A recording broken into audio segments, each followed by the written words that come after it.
Good afternoon, everyone, and welcome to our next keynote session. I'm Joe Fars, and I'm joined by Sam Jaffe, Managing Director of Cairn Energy Research Advisors. Sam has over 10 years of experience as an analyst and as an executive in the energy storage industry. He's internationally recognized as an authority on the battery usage for grid storage, transportation, and consumer electronics. He's provided expertise and advice to some of the largest energy and utility firms, and has been frequently quoted in Wall Street Journal and New York Times. His website is cairnera.com, and you can see a variety of pieces and products that Sam has available. Sam, it's great to see you again. Certainly lucky to have you present here today. Why don't you take it from here? Great. Thanks very much, Joe. And thanks for inviting me to this conference. Looks like a great lineup and really happy to be involved. So I'm going to be talking about our overall view of the lithium-ion space. And Cairn does a lot of work in market forecasting of battery markets. We do a lot of work in business models around batteries, both from the car side and from the stationary storage side. And we do a lot of work around cost modeling of batteries. How much do batteries cost to make? And where is that heading? Because everything is about making the business model work. And the more that costs decline, the more markets and applications open up to batteries. So let me start with talking about what may or may not be the first battery. This is the Baghdad battery, which was discovered in the 1930s and goes back more than 1,000 years. And it's believed that this was, it had essentially a citric acid juice inside that was the electrolyte. It had an internal copper cylinder and an iron head, which were the cathode and anode. And it probably produced a very small current. And that was enough to use in jewelry making, which is believed to be what this was used for. So batteries are not new. But obviously they're undergoing a dramatic change in what they are and what they can do. And I'm going to put forward a hypothesis or theory that tries to explain what is going on. A battery is not just a black box. It's an active conversion device that converts electricity to chemical bonds and then backwards. And inside a battery is it's a violent place, it's a high temperature place, and it's a lot of chemical reactions are happening. It's not just a black box. But batteries have changed dramatically since the Baghdad battery, and even in the last 10 years. They can do things that they can never do before. And we're really entering, if you think of the era that we're in today, the term in anthropology is we're in the Anthropocene era, meaning dominated by humans. Let me propose that we're entering the battery scene era, where batteries become the primary technology that moves our society and makes it work.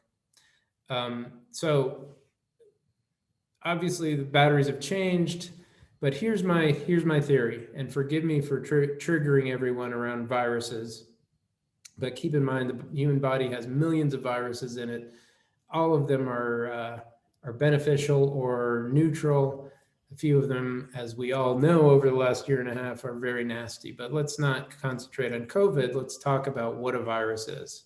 It's simply a device that delivers it delivers information into the genes of the host and then changes that organism in some way.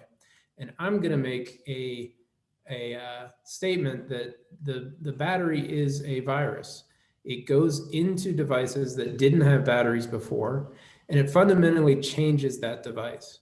And that dynamic is fundamentally what is going on today and why we have this enormous growth surge in batteries.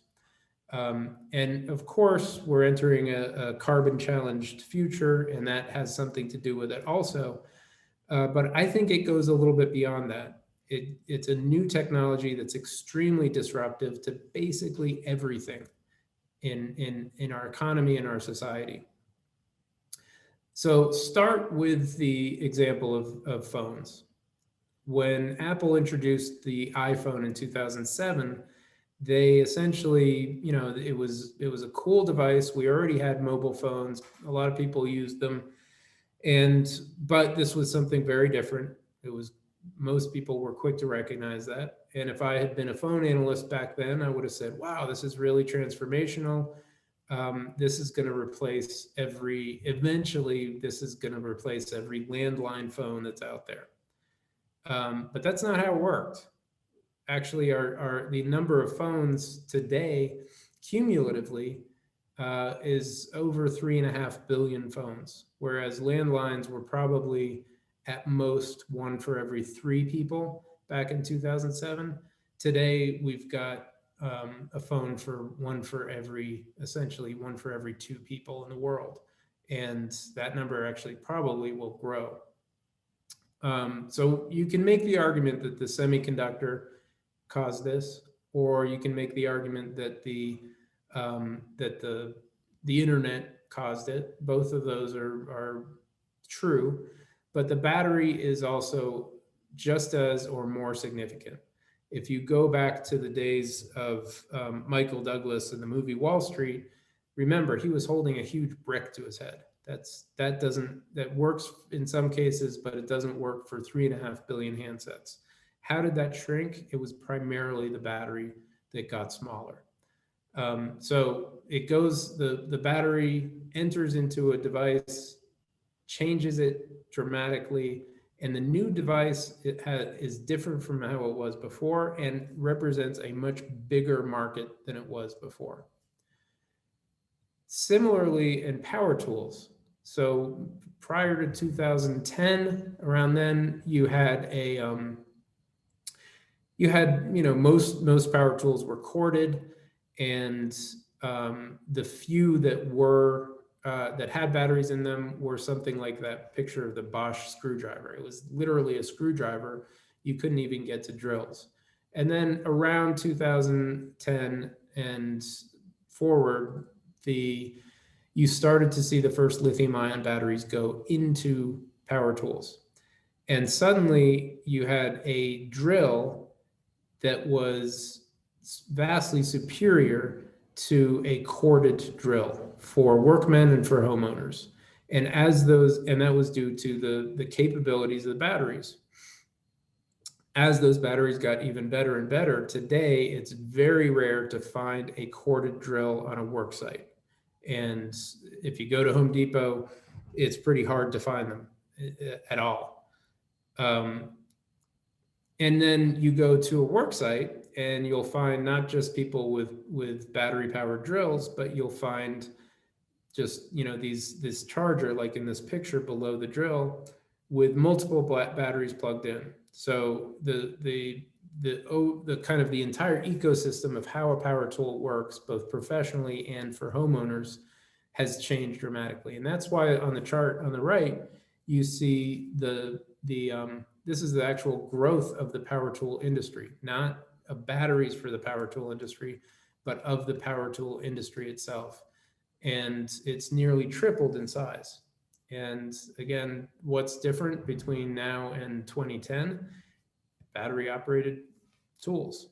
And by the way, today, if you've checked out the local hardware store, it's not just drills. Literally every power tool is now a battery operated power tool. And that goes beyond power tools to garden tools. And we're getting to the point where even electric lawnmowers are able to replace, or battery powered lawnmowers are able to replace gas powered lawnmowers in more than 50% of situations. So take it to the car. You see on the left here, Chevy Malibu. And when GM originally designed the Chevy Volt, which was really the first production electric vehicle, the idea was it would be a Malibu level car. And it looks different. It is different. It acts different. It's used differently. but it is a plug-in hybrid so that you can refill it with gas, but most of the driving can be done with electricity.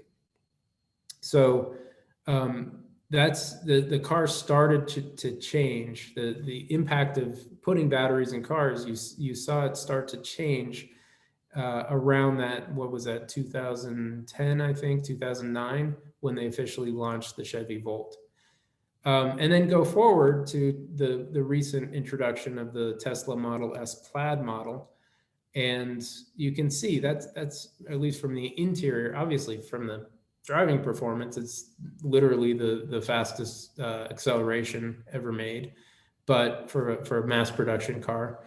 But even on the interior, that's a very different looking car than what there used to be. And much of this has to do with electrification and batterification, not just the tremendous torque of the car, but also you can't do a steering wheel like that without advanced controls that need a higher power electrical system in the car that otherwise would be really difficult to do with a gasoline engine. A screen that size and the controls on the screen for the battery system within the car is just completely different from what you'll see in a gasoline car. So cars change when you put batteries in them. And then there's the grid. You put batteries on the grid and the grid becomes more flexible. It becomes more efficient. It becomes cleaner no matter what. Even if we have no more renewables growth, the use of batteries on the grid will make through the efficiency gains and flexibility gains, the grid will become necessarily cleaner and lower carbon.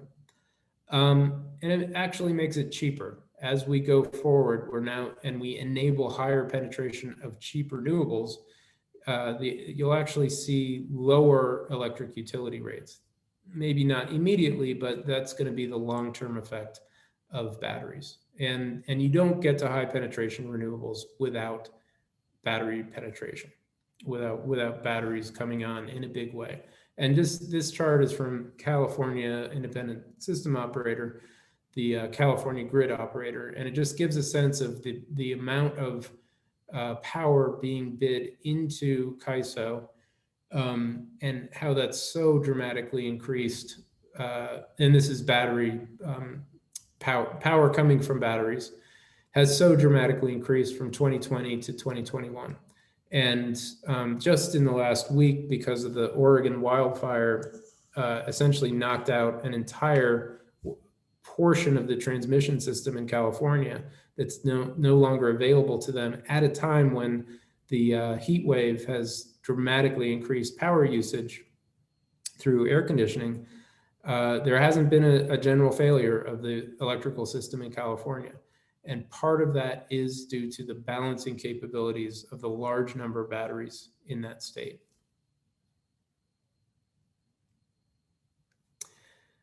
So I want to go into the forecast section of this deck.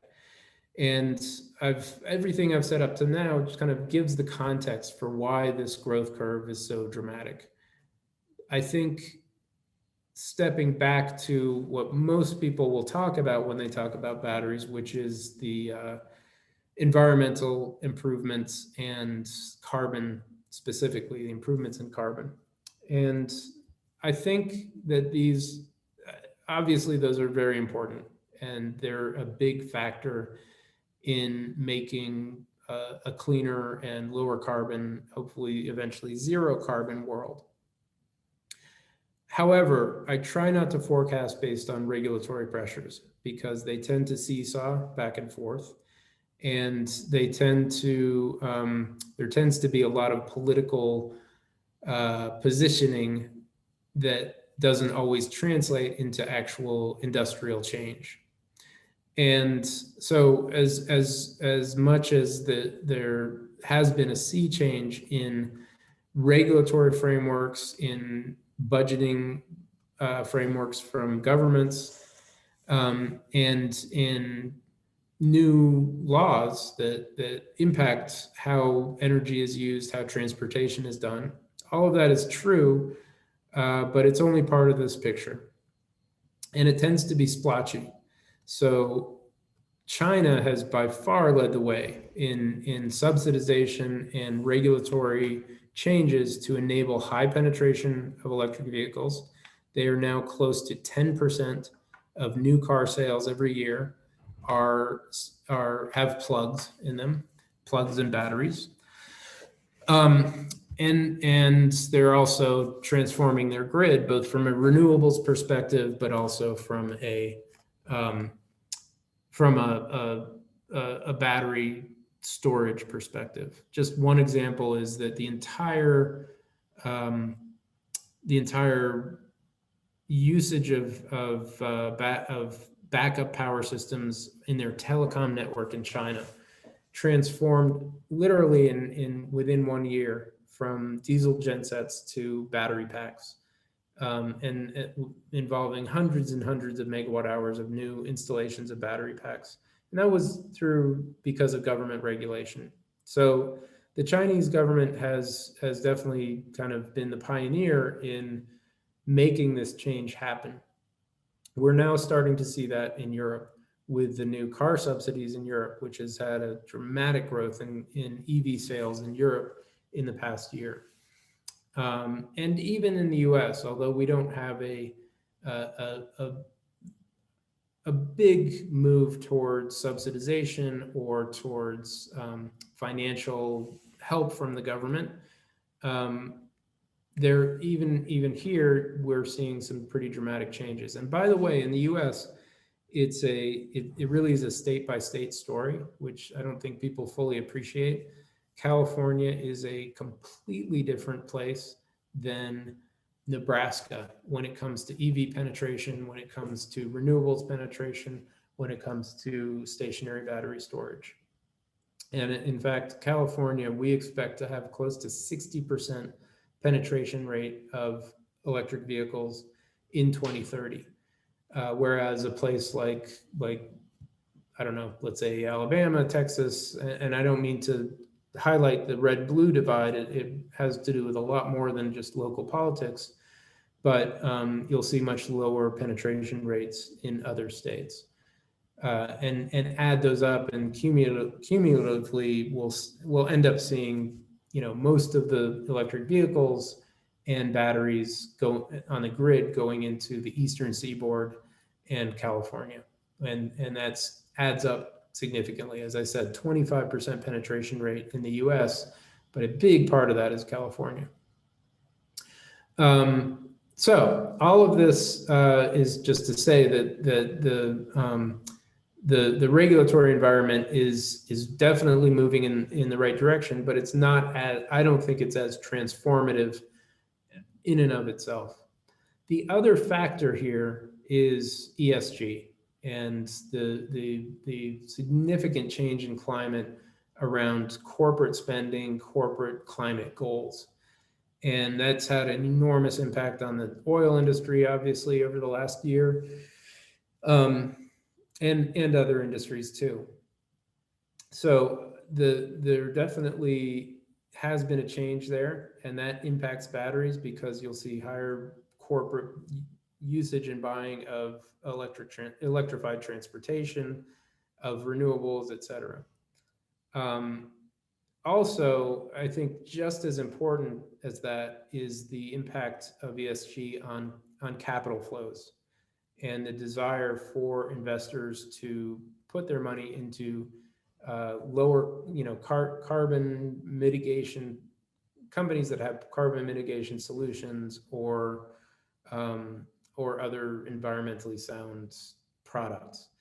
And we've obviously seen that with Tesla's stock price, with the mania around electric vehicles that we've experienced in the last couple of years in the stocks. But I think more importantly has been the impact of that on the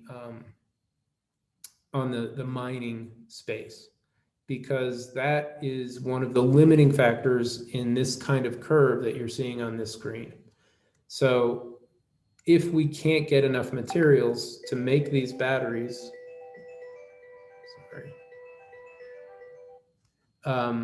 if we can't get enough materials to make these batteries, we can't make these batteries, plain and simple. And the capital flows that need to happen to build out the mining and extraction industries for lithium, for nickel, for graphite, and even for cobalt and manganese are substantial. And for many years, 2018 to 2020, that was the message that I gave when I spoke to Wall Street, is that the capital flow is not sufficient. This is not happening enough, and needs to for this kind of growth curve, the investment on the mining side needs to be greater. But that is changing, and one of the reasons for that, I think, is the emphasis on ESG. At the same time, of course, the entire supply chain on the manufacturing side has to be built out, but that's happening in a very big way.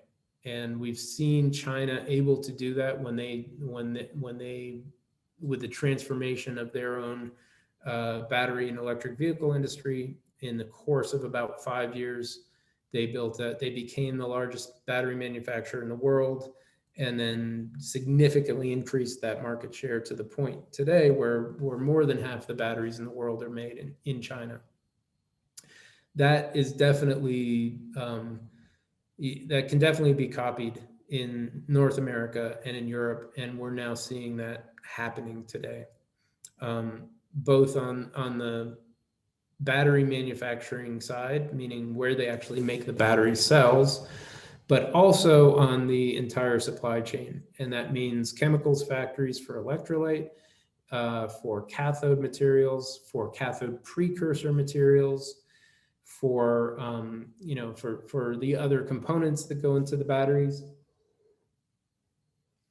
Excuse me, for the copper foil, aluminum foil that are specialized towards batteries. All of that is being built out and tends to happen relatively quickly for what is essentially a chemicals industry. So with all of that said, we expect 2.5 terawatt hours of batteries will be made in 2030. And most of that will be going to transportation. We'll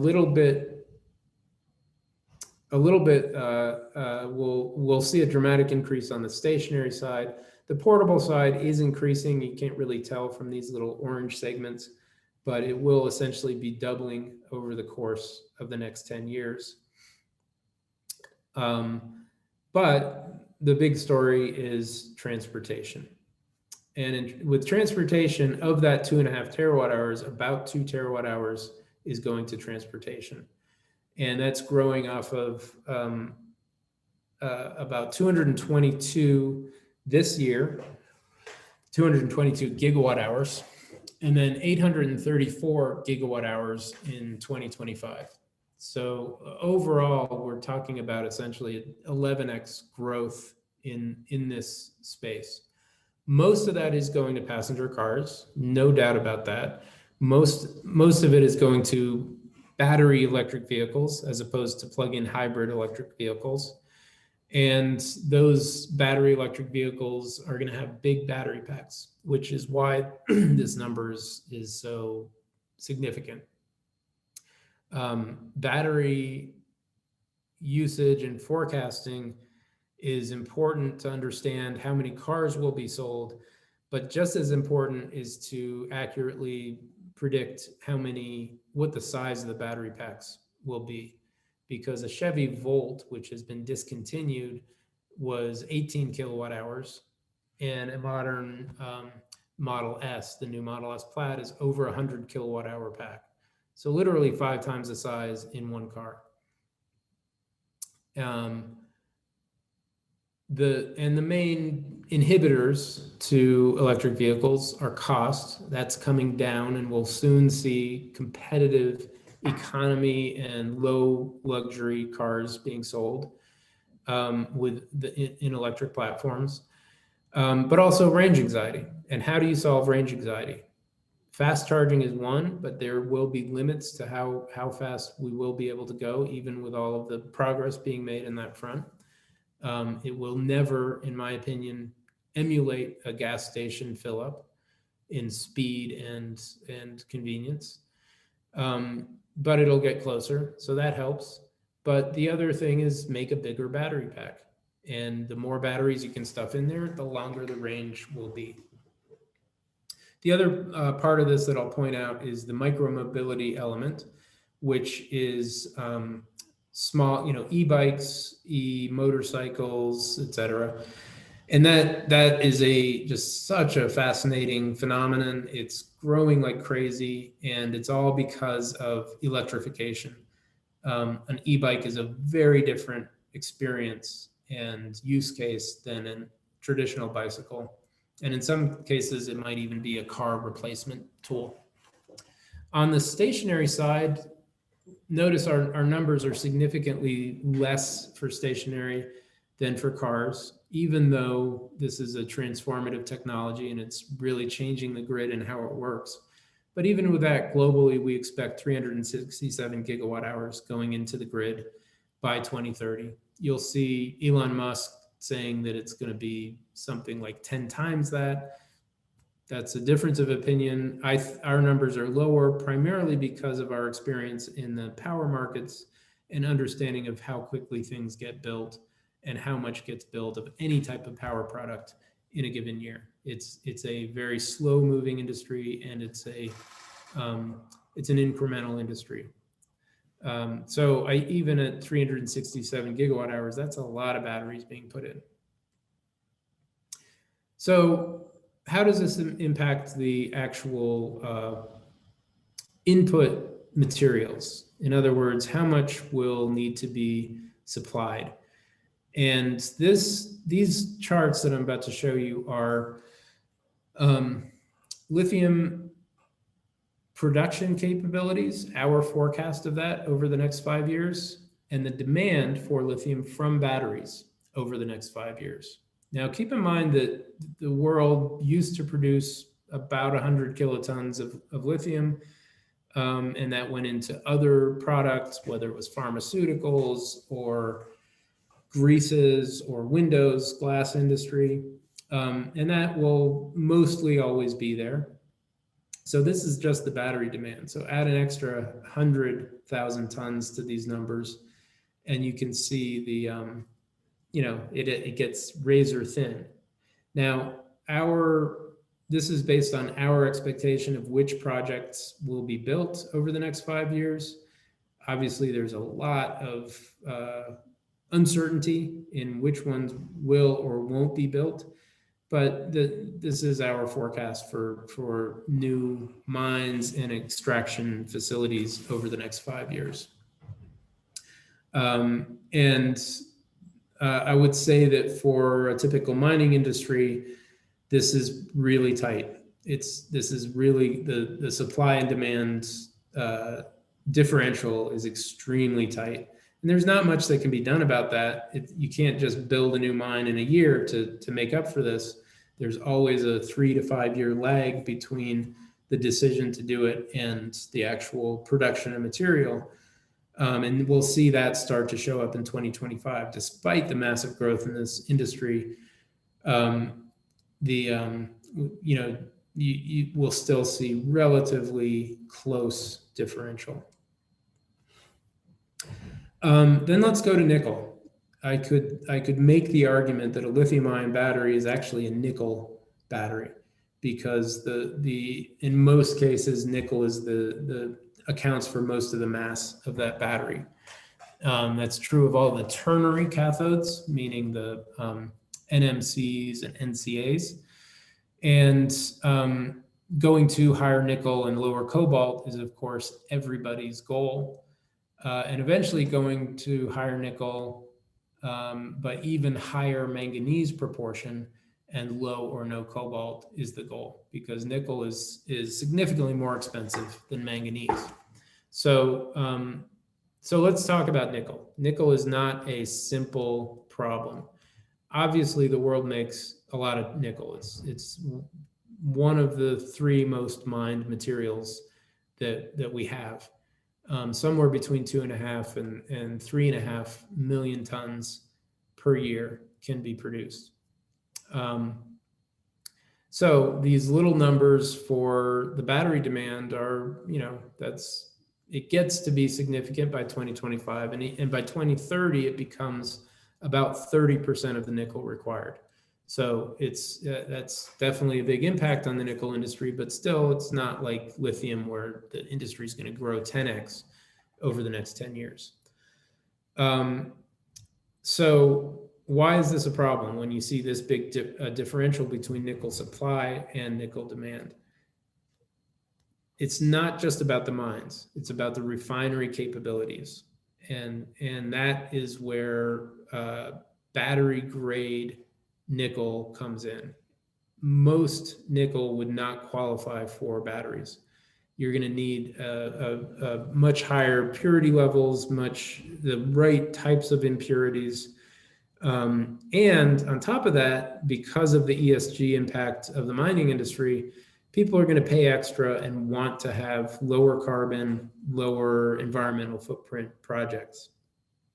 And that's where it gets hard to supply the right kind of nickel.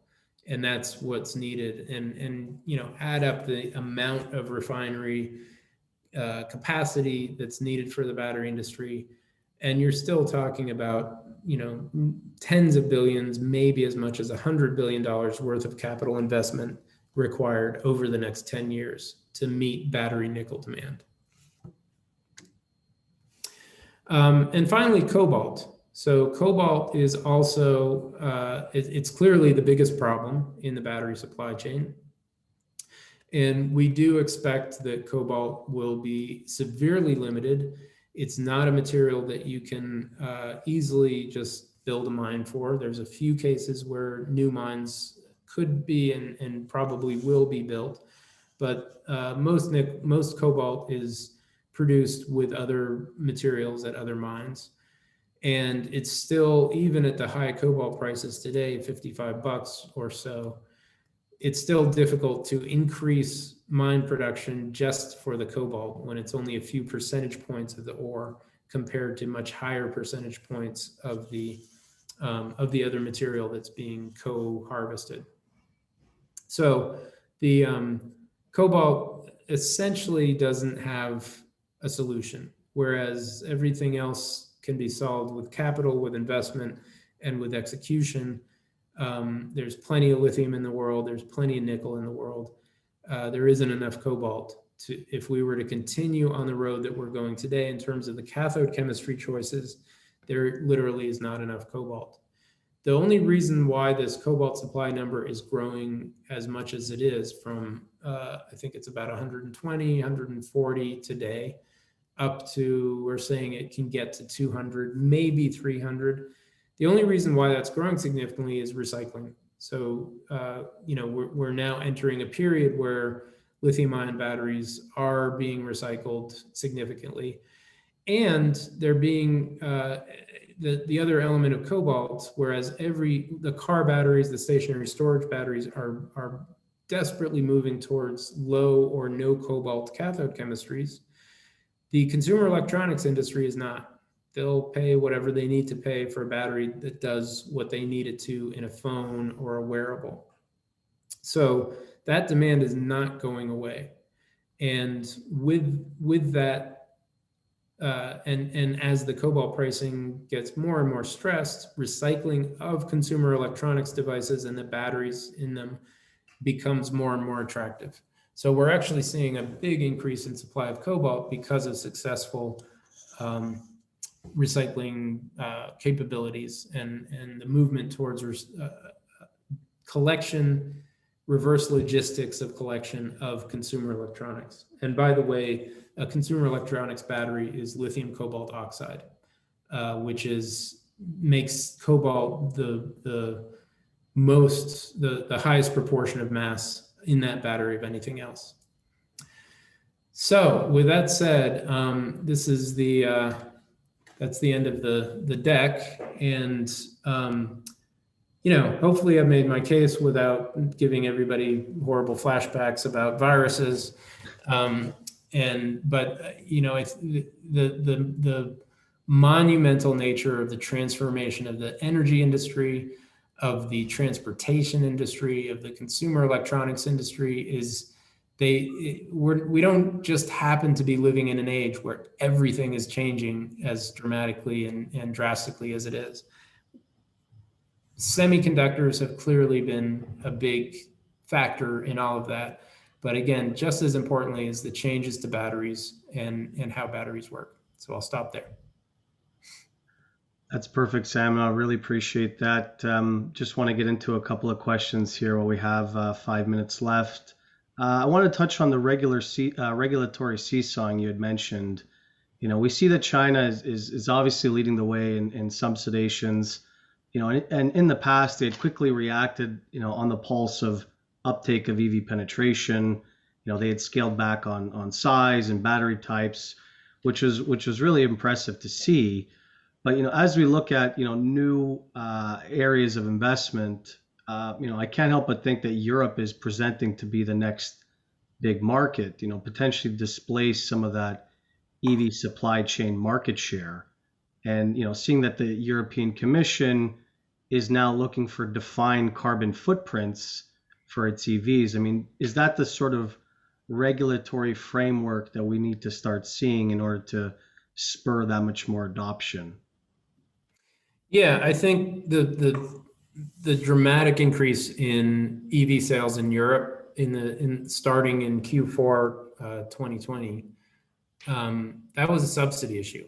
Literally, a lot of money is put in the hands of a buyer of a car, and that's fine. That works, but it's not sustainable. A government will not forego that amount of money over the long term. And if you see it, Norway, of course, is the poster child of regulatory preference that enables high penetration EV rates. And even in Norway, to do that, they've literally cut the price of the car in half by limiting all taxes. And again, that's great, but I don't think that's doable in the rest of the world and sustainable. But and the subsidy is 8,000 euros a car in several European countries, for instance, have had a big impact, but that can't last for much longer. So but the impact has directly impacted or directly trickled, I wouldn't say trickled, directly flooded to the supply chain. So we now have at least 3 large cathode manufacturing plants in Europe that have been built in the last 2 years. We have many battery factories that are already built, gigafactories from Samsung, SK, LG, and others that have been built, and Tesla, Panasonic are now building the Berlin factory. Or I should amend that, Tesla is. We don't know who the battery factory partner will be yet. And even down to things like copper foil. There's now 3 battery-specific copper foil manufacturers in Europe. So the entire supply chain is happening in Europe, definitely. That's great. No, I appreciate the color there. Maybe just one more question here. You had touched on, transportation and stationary and, the gigawatt hours needed there. We obviously understand the raw material bottlenecks to get to the 2 to 3 terawatt hour mark, and the obvious drought in financing in mining companies. But maybe, if you can highlight any of the other supply bottlenecks that you see for each transportation and stationary, if they are, largely different from each other. They're going to be a little bit different from each other because I do believe lithium iron phosphate will be the primary cathode chemistry in stationary storage, which doesn't have the nickel, cobalt, manganese issues. But I do think that the other potential bottleneck is on the chemical side, and specifically making the electrolyte for the batteries. And that's more of a permitting environmental issue. And even in China, which is notorious for getting factories built quickly with sketchy environmental issues, even there, things are changing. It's hard to build an electrolyte factory within a couple years. It takes many, many years to get it done. So there are some issues there too. Well, that's appreciated, Sam, and looks like we're just out of time. Again, on behalf of Red Cloud, we do want to thank you for presenting here as a keynote today, and I encourage everyone to stay tuned for first Cobalt that's kicking off right now at 2:40. So, thanks everybody. Great, thank you.